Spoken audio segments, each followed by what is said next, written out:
Hi everyone, Paige Panzarello here, the Cashflow Chick, and I wanted to reach out on this glorious day. It's a beautiful day in California, blue skies, nice temperature, so I just wanted to kind of take advantage and of my good mood and say hello and talk about opportunity. Opportunity is knocking for you. I wanted to discuss a little bit. We've been talking about kind of personal choices and things that you can do to improve your life and your financial future. And so I wanted to talk about that a little bit today. I'm very excited that this evening I am going to be joining my dear friend Christina Suter at her Pasadena Phoebe meeting. I am not speaking, I'm just attending. I'm really looking forward to the subject matter going to be the economic forecast. And Christina always has some just tremendous speakers. I really encourage you to join us this evening. Again, Pasadena Phoebe, that's for investors by investors, FIBI. And we'll put the website up here in the comments section in just a minute. But like I said, I'm going to be there tonight. I would love it if you would come and say hello. Also, I'm really privileged and honored that next week I'm going to be speaking not once, but twice to two different REN groups. That's the Women's Real Estate Network. I'm going to be in Orange County on Tuesday for the Orange County REN. And again, we'll put websites up, for your convenience, but I'm going to be talking about non-performing notes and why invest in non-performing notes.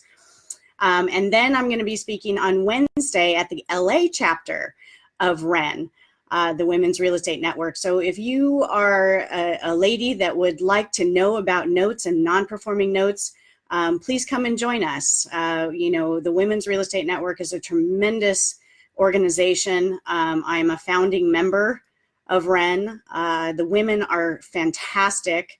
And again, I'm just so honored that I'm going to be speaking there next week. So there's 3 opportunities to come and say hello. And then in October 11th, I've been invited to come and speak at the Orange County RIA with Karen Hall. She puts on a tremendous meeting. The networking is out of this world as well. And I'm going to be on a note panel. So there's going to be not only me, just, a lot of different people that you can listen to in terms of the note space. Really take advantage of these opportunities because this is free information. This is information that we're giving to you so you can help to better your life and your financial future. And again, parlaying off of my Facebook Live a couple days ago, this is a choice. This is a choice that you can make. That's a pretty easy one, actually, as far as I'm concerned. But it would be great if you would come and say hello, ask me any questions that you want, come and listen to, why invest in notes. And I get that question a lot. I get the question about why should I invest in notes and what is a note? I mean, a lot of people don't know what a note is, and that's really simple. Basically, a note is a promise to pay. That's it. That's what a note is. There's all different kinds of notes. There's performing notes, there's non-performing notes.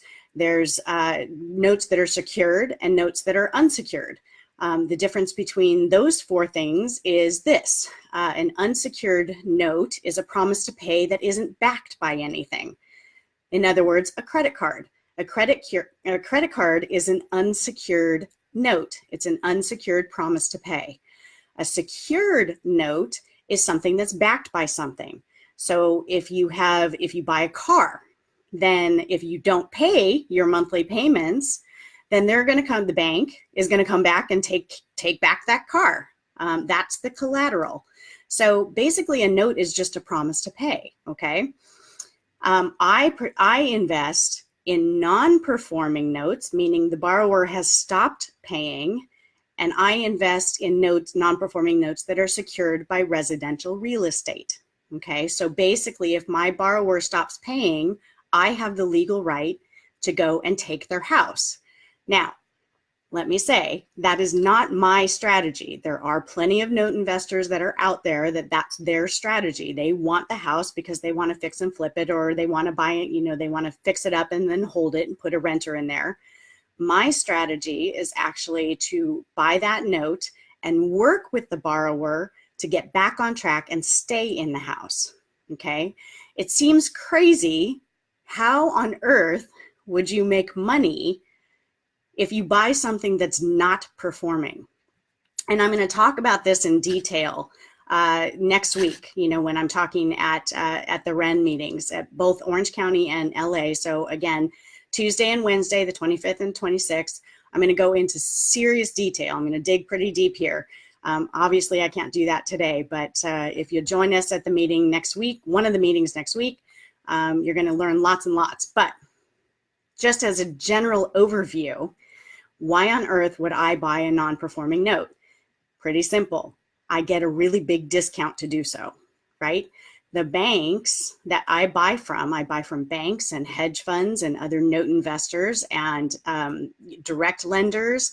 And I mean, anywhere that it makes sense and makes a deal, anybody that's got a non-performing note that conforms to me as an investor. Now that's important. The deal has to conform to you as an investor, okay? So if the deal conforms to me, I will buy that note. We do not buy on speculation, okay? When you're in a fix and flip situation, you base your numbers on a speculated outcome. And there's nothing wrong with that. Plenty of people do it. It's a very educated process of how to do that and how to comp things to be able to make that educated decision or that educated speculation. With note investing, there's no speculation. We base our purchase price on the current value. And I'm going to dig deeper into that, like I said, next week. But we base it on a current value, and then we discount that tremendously. So if for some reason, and we all know that the market is going to be changing here, we know that we're going to have a correction. So if we have a correction, I've already built in a giant cushion of equity, okay? And it gives me a lot of working room to be able to work with our borrowers. Our borrowers are typically underwater. They typically owe way more than the house is due, than is the house is worth. So they owe more than they could even sell the house for. And we'll talk about different exit strategies as well next week at the meetings. And so it gives us a tremendous amount of leverage. It gives us a tremendous amount of power and control. And when you're in control of your own financial future, that's a pretty good feeling. That's a pretty big safety net, right? If you are in the driver's seat. Now, again, there are many different forms of note investing, and I don't want to go too deep today. First, seconds, et cetera, partials. There's all kinds of different note investing. I focus on first position. I like to be the very first person to be paid. That's what the first position means. So I only invest in first position, all right? Again, we buy it at a substantial discount. As note investors, we literally have 23 different exit strategies. 23. That's a lot of exit strategies that are available to us, such that if anything happens with any type of market, real estate, stock market, people get scared, any different type of catastrophe that happens, I have 23 different options of how to protect my investment. For me, that's a pretty good feeling. That's a big safety net. And you have to be flexible. So I want to caution you that it's not all unicorns and rainbows, okay? There are certain steps that you need to take in order to prevent yourself from falling into a hole, okay? Don't just rush out and say, oh, I'm going to go buy a note. Please don't do that. There's lots and lots that you need to know before you go and do that, okay? And if you're interested in that, please reach out to me, Paige at cashflowchick.com. I'm more than happy to send you information. I also, as most of you know, that I teach a workshop. That's coming up in November 9th through the 11th.